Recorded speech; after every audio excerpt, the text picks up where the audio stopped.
Kiongozi wa kijeshi wa mashariki mwa Libya Khalifa Haftar amenunua kile kinachoonekana kuwa ndege zisizo na rubani za kivita za China na Uturuki.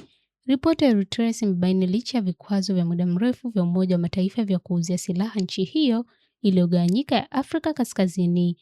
Picha za satellite za kibiashara zinaonyesha takriban ndege 3 zisizo na rubani katika kambi ya anga ya Al-Hadim iliyoko jangwani yapata kilomita 100 sawa na maili 62 mashariki mwa jiji la Benghazi kati ya mwishoni mwa Aprili na Disemba. Kuwasili kwao hakujawahi kuripotiwa hapo awali. Kile kilichoonekana kama vifaa vya kudhibiti vya ardhini kwa ndege hiyo bado kilionekana mwaka huu, kulingana na wataalamu watatu wa silaha waliopitia picha hizo.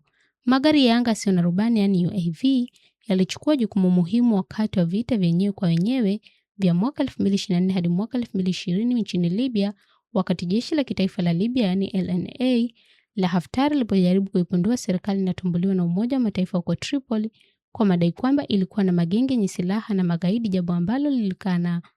Nchi ikiwa ni pamoja na Falme za Kiarabu yani UAE, Misri na Urusi zilitoa uungwaji mkono muhimu kwa Haftar kulingana na wachunguzi wa Umoja wa Mataifa, huku Uturuki ikiunga mkono utawala wa Tripoli. China iliepuka kuegemea upande wowote.